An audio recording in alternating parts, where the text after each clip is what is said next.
Well, these guys are driving me to drink. I wanted my first video to be about music, or fixing a musical instrument, or something like that. I'm very involved in the music scene.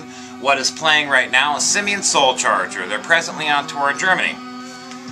But this is a gas rant, and I'm really sorry about that. So, here we go, a gas rant. And please excuse me for looking down at my notes, but I wanted to make sure I had this right. ExxonMobil, they apologized today for making $11 billion in profit for the first quarter. Now, excuse me, I got a drink to that. Woo! Yeah! So, is it the government, or is it the oil companies who are bending us over and giving it to us hard? You know, seriously. I mean, ExxonMobil apologized. And, you know, the thing about it, ExxonMobil is a government, or publicly traded company. So that means they have to report all their earnings, they have to report who invests in their company, so forth and so on. A lot of the oil companies, I'm not saying most of them, I'm just saying a lot of the oil companies are privately held.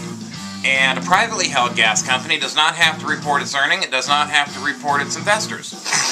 And another thing, the 50 largest companies in the United States paid little or no, and I mean no, taxes. A good example of that is GE. Now, Exxon did pay their taxes. How much they paid, I don't know. Like I said, most of these companies pay little or no taxes. So, who knows what they paid. But the thing is, they made $11 billion in the first quarter. So right now that puts them for $44 billion for the year, but with summer travel coming up, that's going to raise. Because gas prices are doing nothing but going up. Now, if you think about it, last time gas prices hit $4 a gallon, the price of a barrel was about $150 a barrel. Gas is over $4 a gallon, and right now the price of a barrel is at $110. I'm not sure, I think it's something like 13 or 18 gallons a barrel you get. So that's quite a profit. You know, I'm upset. I made notes and I'm not even following my notes. You know, I heard one lady say on the news the other day, well, you know, what can I do? I have to have gas. Yes, you do have to have gas. We all have to have gas. But we're being milked like cows, like moo, as they're sucking more cash out of us, giving us hormones to be able to give more cash. But the thing is, the hormones aren't working because our economy is in the dumps. They say it's rising up, but I know so many people who are out of work right now or who are taking pay cuts. It's amazing. So what can we do? Well, what we can do is we can stop buying this crap, okay? Now, we have to have gas, so we can't stop buying it completely. But let's say Mondays and Thursdays. Don't buy gas on Mondays and Thursdays. Now, I'm going to pass this video on to a lot of big video places. Sexy Phil and One Pug Life, so forth and so on. I'm going to spread this love all over the place.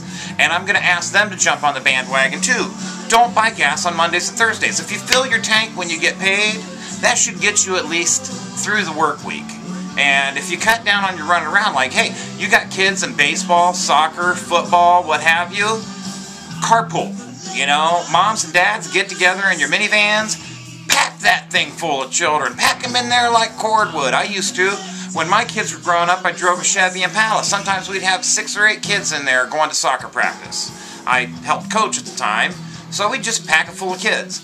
And then moms or dads take turns doing the carpools to practice.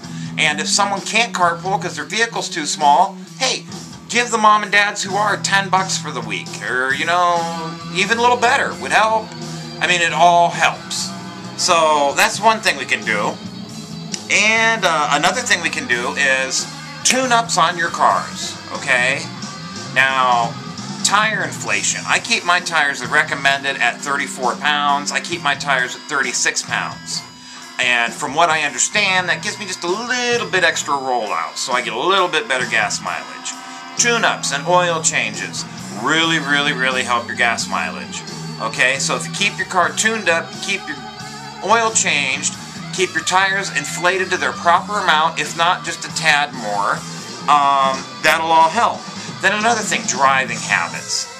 Alright, say somebody's running the speed limit and you pass them, and then 30 seconds later you're at a light and that guy rolls up on you. Well, you just burnt a whole bunch of gas. So, take it easy driving. Start your acceleration slow and brake slow, because that's where most of your gas is wasted. It doesn't matter how fast you can go. You can go down the highway at 90 miles an hour if you want to. But getting there slow and slowing down slow will ease your gas. Now you're going to say, why is slowing down slow going to help my gas mileage? Because when you hit the brakes hard, that puts on a solenoid on your carburetor or fuel injector, which brings the engine idle up. So if you brake slowly, evenly pumping your brakes, anticipate your stops. If you know there's a stop sign over the top of the hill, let off the gas when you're going up the hill and then ease over the top. And that way you're only doing 15 miles an hour when you pull up to the stop sign and just barely pump your brakes a couple times and you're stopped. Instead of being at 35, nosediving your car and screeching to a halt. That burns your gas up. You know, let the inertia of your speed carry you whenever you can. Coast whenever you can. So we got carpooling, we got inflating tires and tune-ups, and so, okay, these hydrogen generators. Now, from what I understand from checking them out on the inner tube, it's basically a quart or a quart and a half mason jar with some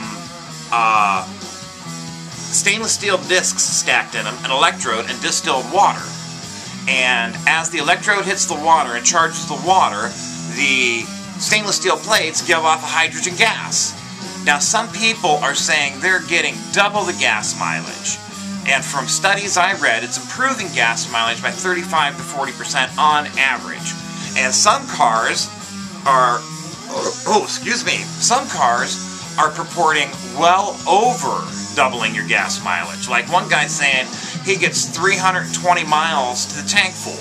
And when he built his hydrogen dealie and put it on his car and ran his tube to his intake, he said within the first 2 weeks, he went from 320 miles a tank full to 755. So that's a little bit better than double.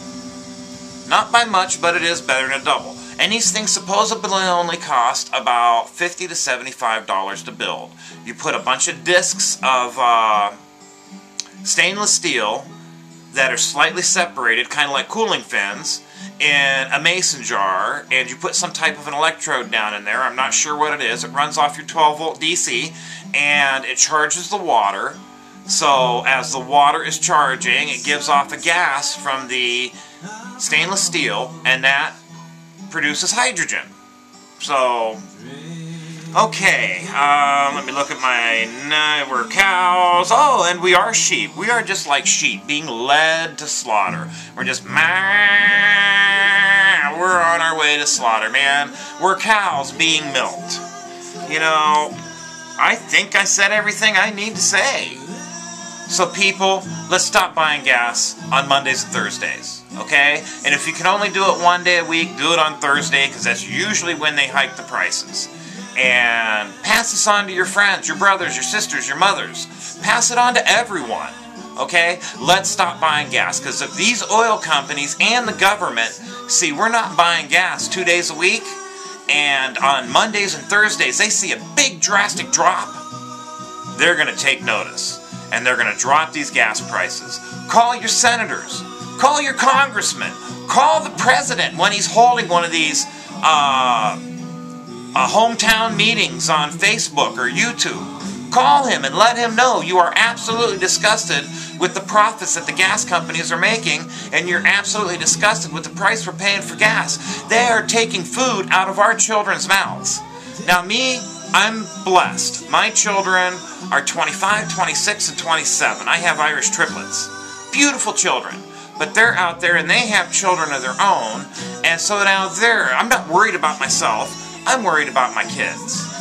You know, And it's the upper, lower class and the lower middle class that are getting hit the worst. So please, people, stand up. Make it known, make it heard. And remember, it's not how well you weather the storm, but how well you can dance in the rain. Many blessings, brothers and sisters. Thank you, the SM Reader. SMR, peace.